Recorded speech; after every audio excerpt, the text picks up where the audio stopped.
Hello दोस्तों, नमस्कार। मेरे YouTube चैनल में आपका एक बार फिर से स्वागत है। दोस्तों, हम आशा करते हैं यदि आप हमारे चैनल पर नए होंगे तो सब्सक्राइब कर दिए होंगे और दोस्तों प्लीज़ अपने दोस्तों को शेयर भी कर दीजिएगा। दोस्तों, आज हम देखते हैं कन्नौज के युद्ध के विषय में। दोस्तों, पिछले वीडियो में आप पढ़ ही चुके होंगे हुमायूं के विषय में। चौसा का युद्ध हुआ था हुमायूं और शेरशाह सूरी के मध्य 1539 ईस्वी में।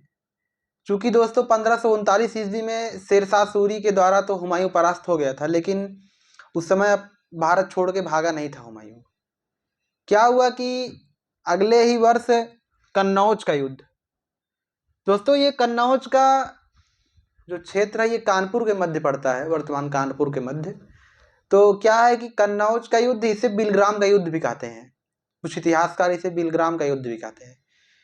चूंकि दोस्तों कन्नौज का युद्ध 1540 ईस्वी में लड़ा गया और शेरशाह सूरी की सेना में उस समय उत्साह और जोश भरपूर था, क्योंकि 39 में ही हराए थे। तो वो सोच रहे थे कि 39 में हराए हैं जिस प्रकार, उस प्रकार 40 में भी हरा के देश से भगा देंगे। तो चूंकि दोस्तों ऐसा ही हुआ। क्या हुआ कि शेरशाह सूरी जिस समय अटैक किया, आप जानते हैं कि बाबर के द्वारा आर्टिलरी अर्थात तोपखाना लाया गया था भारत में, लेकिन हुमायूं आर्टिलरी अर्थात तोपखाने का यूज उस समय कर नहीं पाया, क्योंकि शेरशाह सूरी जिस समय अटैक किया उस समय हुमायूं अपना बचाव नहीं कर पाया, अर्थात जिसके फलस्वरूप दोस्तों हुमायूं की सेना में भगदड़ मच गया और दोनों के मध्य घमासान युद्ध हुआ, लेकिन हुमायूं जो है हार गया और शेरशाह सूरी अर्थात सूरी वंश की जीत हो गई दोस्तों। तो इससे युद्ध के उपरांत क्या हुआ कि मुगल वंश जो है उसका अंत हो गया और सूरी वंश की स्थापना हो गई। सूरी वंश की स्थापना शेरशाह सूरी द्वारा 1540 ईस्वी में किया गया दोस्तों, और ये 1540 से 45 तक यहाँ पे राज किया। आगे देखते हैं कि हुमायूं का क्या हुआ। हुमायूं 1530 ईस्वी में शासक बना था बाबर के मृत्यु के पश्चात, और 40 में इसे शेरशाह सूरी द्वारा परास्त करके भारत से भगा दिया गया, अर्थात भारत से ये भाग गया और ये जा करके अमरकोट, दोस्तों अमरकोट के राजा जो वर्तमान पाकिस्तान में पड़ता है। तो क्या हुआ कि अमरकोट के राजा राणा बीर साल के यहाँ शरण लिया हुमायूं, अपनी जान बचा करके वहां पे शरण लिया और कुछ दिनों के पश्चात हुमायूं के द्वारा निकाह किया गया। निकाह किससे किया? वो हमीदा बानो बेगम से। दोस्तों हमीदा बानो बेगम के निकाह करने के पश्चात हमीदा बानो बेगम के गर्भ से अकबर का जन्म हुआ। दोस्तों आप अकबर के बारे में तो जानते होंगे। तो अकबर का जन्म हुआ राणा बीर साल के, जो अमरकोट के राजा थे, उनके महल में अकबर का जन्म हुआ। और इधर आप देख ही रहे हैं कि 1540 से 45 तक शेरशाह सूरी द्वारा सूरी वंश की स्थापना करने के बाद राज किया गया दिल्ली पर। तो क्या हुआ दोस्तों कि 1545 ईस्वी में कलिंजर का अभियान किया शेरशाह सूरी द्वारा राजा कीरत सिंह के ऊपर। वहाँ के राजा, कलिंजर के राजा जो थे कीरत सिंह थे, तो उनके द्वारा युद्ध किया गया। शेरशाह सूरी और कलिंजर के मध्य युद्ध हुआ राजा कीरत सिंह के मध्य।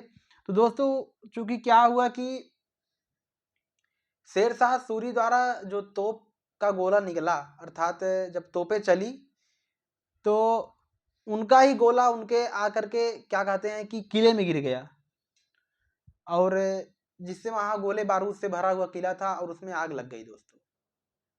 आग लगने के पश्चात शेरशाह सूरी की दोस्तों वहां मृत्यु हो गई। इस प्रकार शेरशाह सूरी का अंत हो गया 1545 ईस्वी में। और दोस्तों आप देख ही रहे हैं कि शेरशाह सूरी इतने शक्तिशाली थे। शेरशाह सूरी के विषय में हम आपको अगले वीडियो में बताएंगे। आज हम हुमायूं के विषय में पढ़ रहे हैं, तो आज हुमायूं के विषय में देख लेते हैं। शेरशाह सूरी के विषय में आपको हम डिटेल में बताएंगे। तो दोस्तों 1545 के उपरांत क्या हुआ कि सूरी वंश के जो अन्य शासक हुए वो कमजोर शासक थे दोस्तों, उनका राज ज्यादा दिन तक चल नहीं पाया। आप देख रहे हैं कि 1555 में पुनः हुमायूं दिल्ली पर कब्जा कर लेता है, अर्थात दिल्ली पर अटैक करके जीत लेता है, दिल्ली पर शासन उसका स्थापित हो जाता है। तो चूंकि दोस्तों 45 में मृत्यु हुई और 55, तो जो सूरी वंश के शासक थे दोस्तों 10 साल ही शासन कर पाए, अर्थात बहुत कमजोर शासक थे। उसमें एक शासक था सिकंदर सूरी। दोस्तों सिकंदर सूरी के मध्य ही दोस्तों यहाँ पे हुमायूं द्वारा इसका फायदा उठाया जाएगा, कमजोर शासक हो गए थे, तो जिससे हुमायूं ने उनके कमजोरी का फायदा उठा करके पुनः दिल्ली पर अटैक करेंगे और कब्जा कर लेंगे, और उनके द्वारा मच्छीवाड़ा और सरहिंद का युद्ध लड़ा जाएगा। आगे हम इसके युद्ध के विषय में चर्चा करेंगे वीडियो में।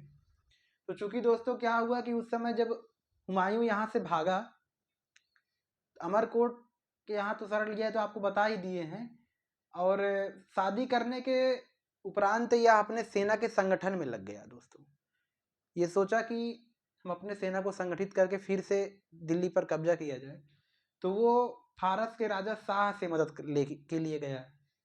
जो फारस के शासक थे उस समय शाह, उनसे मदद के लिए गया और वो मदद भी किए। तो जिसके मदद के कारण ये 1545 ईस्वी में काबुल पर अधिकार कर लिया।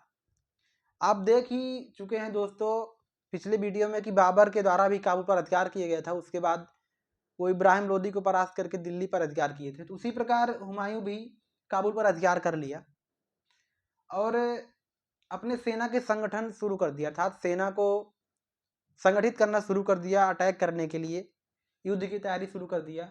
और दोस्तों हुमायूं के साथ बैरम खां भी आया। आप दोस्तों बैरम खां का नाम सुने होंगे, बैरम खां सेनापति था। आगे हम बात करेंगे, जब अकबर का विषय में बात करेंगे तो बैरम खां सेनापति था उनका, उनके शासनकाल में उनका मुख्य योगदान था अकबर के। तो दोस्तों हुमायूं के साथ बैरम खान भी आया है। तो दोस्तों अगला जो युद्ध लड़ा जाएगा वो मच्छीवाड़ा और सरहिंद का युद्ध लड़ा जाएगा, जो दोस्तों 1555 ईस्वी में लड़ा जाएगा। और सूरी वंश का जो उस समय शासक है सिकंदर सूरी के, और हुमायूं और बैरम खां दोनों साथ में आए हैं, तो दोनों के मध्य लड़ा जाएगा। आगे हम बात करेंगे इस युद्ध के विषय में दोस्तों। हम आशा करते हैं कि आप हमारे चैनल पे यदि नए होंगे तो सब्सक्राइब कर दिए होंगे। यदि वीडियो आपको अच्छा लगा हो तो प्लीज़ शेयर भी कर दीजिएगा। धन्यवाद दोस्तों, आपका दिन शुभ हो।